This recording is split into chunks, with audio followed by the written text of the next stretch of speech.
to sneeze, but it's not coming out. Yeah, I plan on making like a bunch of story times because I have a lot of funny stories. There's enough people who do hair videos, but my hair is like 3A, 3B.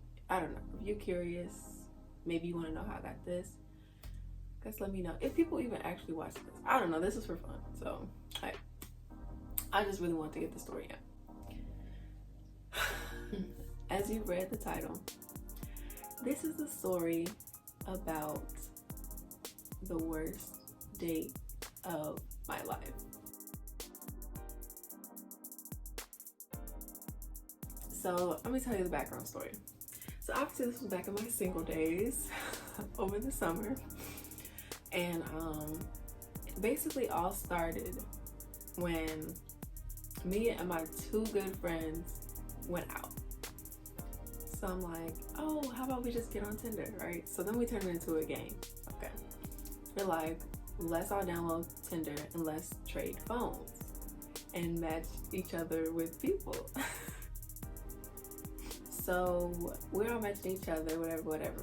So after that, you know, we just kind of have like a turn up in the car, like we chilling, blasting music, like it's a party. It's a party. They hit me up, I'm not responding. I delete the app like the next day. I wasn't talking to people. Bud wasn't talking to people. But Pal found somebody to talk to. Okay.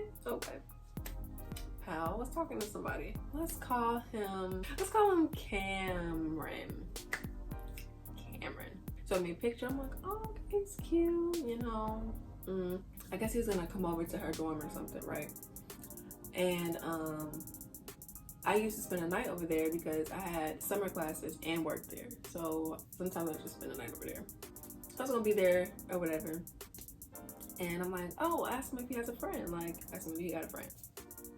And he responded, yeah, I have a friend. So you know how this goes. We both gotta send pictures back and forth. And if we, you know, pass the test, then we're meeting up. I get his picture, and you know, he wearing this hat, you feel me? Look like he got some swag on him, you feel me? Like, I'm like, oh, he's cute, okay. Let me explain my type. So my type is kind of like, you know, I can bring them home to meet the parents, but they low-key like steal, or like they could fight. You get what I'm saying? They wear Jordans, like they wear Timbs, but when I bring them home, they're in Sperry's. There's some swag on them, some hood about them. You feel me? Like that's what I like. That's what I like. So I was getting those vibes from him. Like, okay, you know, he know how to fight. We can do this. Let's do this. She's texting them. She's texting. Ooh, I almost said his name. Cameron and his friend. Let's call him Gary. Pal, if you're watching this, you don't know why I chose that name. Okay. So we waiting for them. It's getting low-key kind of late, but hey, and they was bringing Monopoly. Mind you, I had 2 jobs, and my other job, I had to be there at 9 the next morning, but you know, in summertime, I'm single.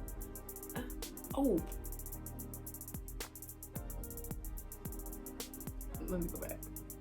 Cameron is like my height. Cameron is my height, which is fine because Pal is shorter than me. Gary is like 6'2". I'm already really tall because my dad is 6'5", so it's like, you less than that, you're not really wowing me. So anyway, he's like 6'2", and I'm like, oh, unimpressed. But he was really cute. I'm not gonna lie, he was cute. So I'm like, oh, you don't look nothing like the picture. Like, you know how the person in the picture, like, you know, he could like swipe my wallet from not looking. This dude looked like if he found my wallet, he'd give it to me. Like, he'll like look at my address and then like bring it to my house. And I was like, let's just see how this plays out. And Gary just looked like he didn't want to be there. he was just kind of like on his phone, you know, and that's not how I am. Like, I'm not a people person at all, but I don't do awkward situations. We were playing Uno, but I asked him what his sign was, and he said Sagittarius. I'm sorry, Sagittarius. I should have known then. Boo. I should have known then. I should have known. It was impossible that there was no way that this was actually gonna work. And so, but hey, we're all here playing a game. Might as well make the most of it, right? Okay. Well, as we're all talking, somehow along the way, we get into like these deep conversations. Me and Cameron are really the ones that's like navigating the conversation, I'll say. Like, and it was cool. You know, Pal's just sitting here like observing. Gary is half asleep. So we get to talking about our parents, like our lifestyles, like past relationships. It gets deep quick. Gary chipped in. That's all I'm gonna say. They leave about 5-6 a.m. 5-6 a.m. Mind you, I have to be at work at night. Yeah. They leave. They give us hugs or whatever, and they're done. That wasn't that bad. Like, when we all like started to actually engage in conversation and like talk, it really was not bad at all. Gary's cool. He's a little nicer than what I like. You know how like Will came from like a bad neighborhood, you know, got into a fight, his mom got scared, and then they moved him to Bel Air. Yeah. Gary was like already from Bel Air. You feel me? I didn't really like that. They forget their Monopoly game, and I think Pal still has it. I think Pal still has it, but they forget their Monopoly game. So I called Gary, and they're like, "Oh well, it's just it was kind of cute. It was like, it's another excuse for us to see you again." And I'm like, whatever, okay, cool. But I'm like, you know, in the moment, I'm like, oh, okay. But now looking back on it, I'm like, oh, I skipped something. So after he left, like the next day, like as the next day went on, he texted me and was like, "Oh, you're so beautiful. Like, you're way more beautiful in person than you are in your pictures." And I'm like, thanks. So, you know, the attraction was there already. As time goes on, me and Gary keep texting, you know, and we're like, okay, we have to hang out, you know, we're just us two, like, don't have to be a double date. I think like a week or two later, maybe like a week and a half later, me and Gary end up going out.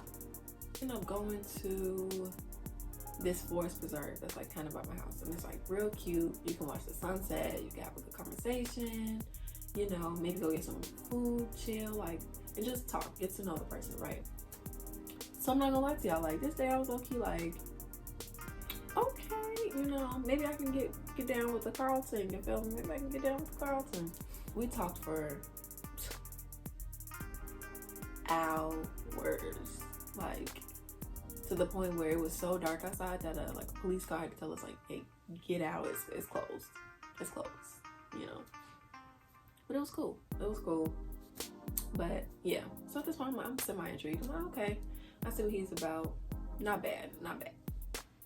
That's where I'm going with that. Wasn't bad. So he drops me off and whatever. We're still texting, and I think he called me. Somehow we had escalated to phone calls, and he just started talking more. Like the first night he did not want to be there, whatever. Time goes on, he texted me and was like, "What are you doing today?" And I'm like, nothing, just chilling really. He's like, "I want to take you to the mall." What does it mean when a guy says he want to take you to the mall?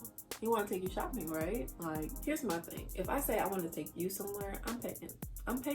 It's coming out of my pocket.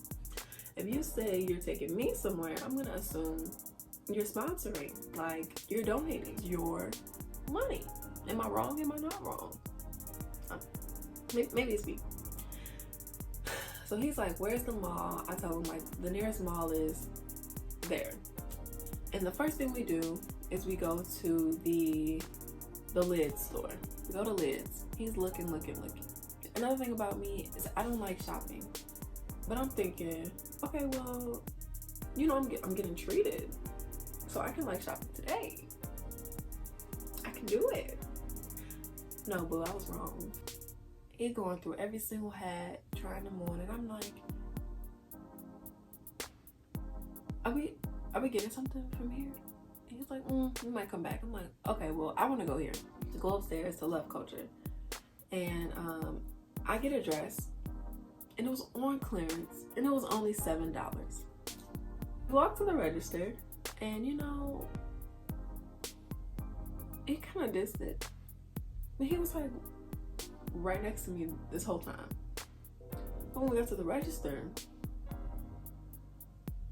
it's like he had this like 50-foot rule, like I had a disease or something. You feel me? Oh. So this is what we're doing. So she's like, oh, the cashier, she's like, oh, that'll be $7. And I look at him, and he looking at him. Oh. So you brought me to the mall to pay for my own items. Okay, I just paid for it. But I was real salty. And two, I'm like, dang, you could have paid for a $7 dress. Like, you could have paid for a $7 dress? I just cannot. I think I bought something else from H&M. All out of my pocket. You know, he wanted to bring me to the mall. I paid for all of my things, and all of them were under $10. That was my thing, because I shop smart. So I was just like, dang, you couldn't even be like, don't worry about it, I got it. It's $7. $7. And then we go back to Lids. He buys this stupid hat, and he's like, how it look? I'm like, it's fine. Like, at this point, I'm over it. I'm ready to go. He's like, what do you want to eat? And I'm like, let's go to Chick-fil-A. I want some chicken nuggets. I love chicken nuggets. Let's go to Chick-fil-A. We go to Chick-fil-A, and I get like I don't remember how many nuggets I got. I think it was like an 8 count, and it's like $4, right? At this point, I'm used to paying for all my stuff. I hand him my card. I'm like, here. He's like, oh no. Put that away.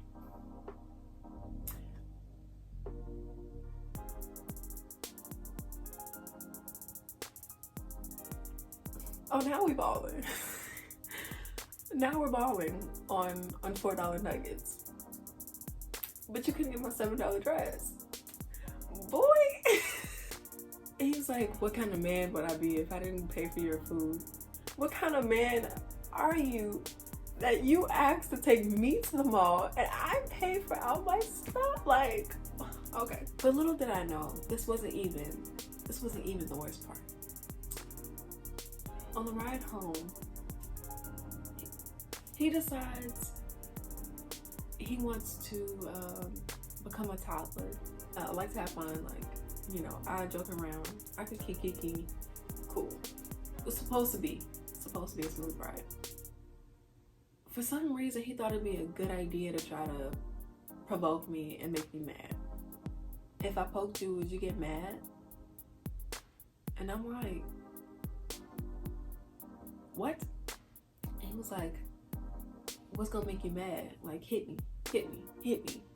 I pulled my phone out. And I'm texting pal. This boy wants me to hit him. This boy just asked me to hit him. I texted my sister. I said, come get me. Come get me now. You have my location. I will tuck and roll. Help. It gets worse. He proceeds to do this. I'm not touching you. I'm not touching you. If I poked you, would you get mad? If I poked you, would you get mad? But I'm not touching you though. Hit me back.